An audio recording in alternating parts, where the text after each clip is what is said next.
많은 분들이 기다려주셨던 일드맥스 인터뷰 3편입니다. 이번에도 구독자분들 질문을 물어봤고요. 일드맥스가 고배당 상품만 고집하는 이유, 초고배당이 정말 지속 가능한지, 배당을 줄이더라도 성장성까지 누릴 수 있는 ETF를 출시한 계획은 없는지, 이런 점들에 대한 일드맥스 답변을 들어보실 수 있습니다. 추가로 일드맥스 치프 트레이딩 오피서인 제이 페스트리첼리와 인터뷰를 하기로 했습니다. 평소 쌓아뒀던 고민과 질문 있으면 영상 댓글에 있는 카페로 오셔서 질문 남겨주시고요. 제가 대신 물어봐 드리겠습니다. 그리고 카페에 질문을 남겨주신 10분을 추첨해서 일드맥스 공식 텀블러 선물로 보내드릴게요. 다른 이벤트를 통해 벌써 받으신 분들이 인증샷 올려주셨는데 다들 엄청 좋아해 주셨습니다. 영상 내용은 출연자 개인 견해이며 어떠한 투자 조언, 자문 권유가 아니므로 참고용으로만 봐주세요. 그럼 첫 번째 질문 바로 들어가겠습니다.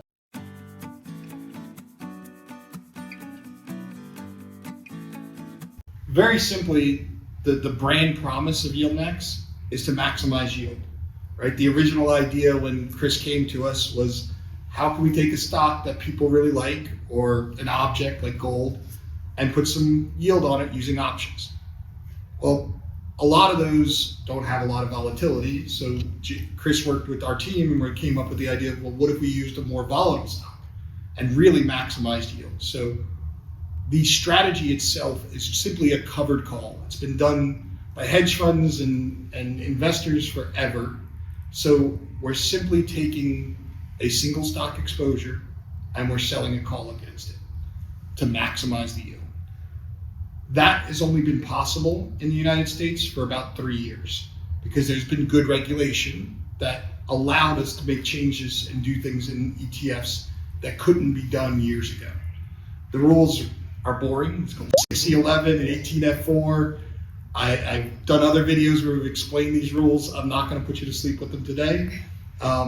But they really just opened up the world and broke up the monopolies. I know you were just sharing the love of leverage. That was a monopoly here in the United States forever, right? There's only 2 companies that can do it. Now everybody can do it. So the rules really democratize things yet again. So we saw a lot of our competitors come out and do single stock leverage. We said, the heck with that, let's start with single stock income. So that's what YieldMax is. And we're really trying to solve a problem. It's been a low yield environment. There's a lot of people looking for that FIRE number, that financial independence, retire early. They want income, right? They want it weekly, they want it monthly, they want it. We've toyed with daily. That would be a mess. So don't see that one coming soon. The big thing that really is the value prop though, is it's really hard to do this yourself. That's why there's 20 people doing it on a daily basis. Not only is it hard, it's expensive, right? Getting the prime brokerage, getting all the things that you need to do these options trades. And sometimes Jay's team is trading these 2 and 3 times a day.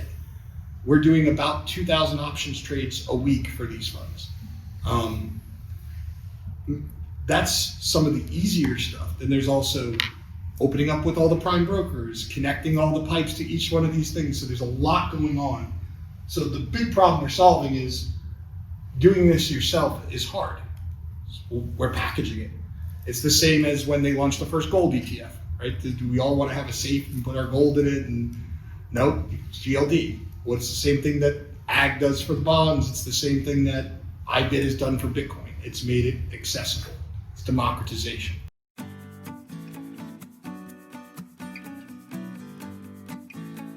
But you're absolutely right. That's a great question because there could be variability in the distributions based on the changes in volatility over time. And as you would imagine, volatility will increase, especially as a pretty well-known stock that often has periods of volatility, approaches its earnings season, for example. Yeah. But the benefit of being actively managed and having this strategy that we've cultivated over the past few years is that the strike selection also changes depending on the circumstances, depending on the environment. So for some stocks, you may be able to sell closer to the money than other stocks where you're trading further away from the money. So depending on the particular, call it volatility regime that we're in, so say it's past earnings and volatility has plummeted, you could effectively become more aggressive and you can sell closer to the money call options, which is the nucleus of the income generation. And then also probably buy cheaper, further out of the money calls to get that capture more of the upside. Yeah, I think that volatility remains stable for a lot of names in very broad strokes. So you have names like Amazon that have been volatile for as long as the stock's been around, right? And yes, there's a different level of volatility when you have a stock that's at a 10 billion market cap versus a $2 trillion market cap like Amazon. But the beauty of our product suite is that there will always be a volatile stock. There'll always be a tech darling or a stock where there's the interesting thing, let's say a Tesla, where you have people that are super passionate bulls and that they present a bull case that the company should be worth 10x or 20x in a matter of 2 years. You know, the major bulls will say, and then you have the extreme bears who say that the stock is totally overvalued and that the stock should really be worth 10% of it, and that drives the inherent demand for option contracts on that stock. And it's really a function of how much do people think the stock will move around in the future.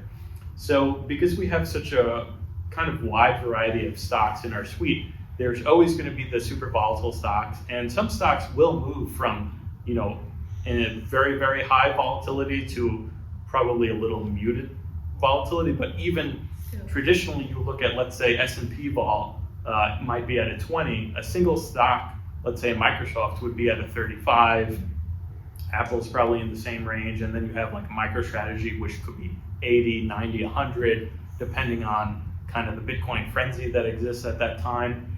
So there'll always be a wide range of volatilities that are out there for the YieldMax investors.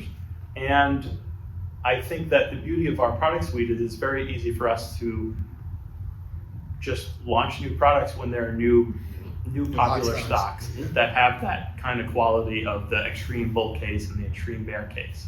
We have funds that fluctuate, right? Like Misty just paid 125. I don't think it's going to pay 125 next month because the implied vol dropped. I think we try and keep these so clear and clean for the market makers so that we have the liquidity that we do. Like somebody asked me the other day, why not add the ability to put a protection in if the PM wants to? If we did that, the liquidity would dry up because the market makers can't keep the spreads tight when they don't know what our positions are. So with these funds, at least the OGs, the originals, we want to keep the strategy so focused and so simple. That said, we see iterations in the future.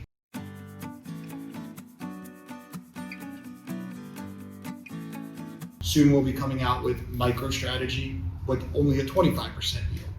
So we'll do variations where we'll move things around, but not within the original products. The original products, we want to keep them to their promise, right? YieldMax, maximize your yield, options for your income. That doesn't mean we can't innovate later. Like we've been asked a lot about buffer, so take something like Misty, yields 100, we'll call it, pay out 90, keep 10% for a tail risk. That's something we could consider for the future, but we wouldn't do it in Misty. We would probably just own Misty in that fund and then do an option strategy on it. So we see iterations as opposed to, we don't want to mess with the promise. Yeah.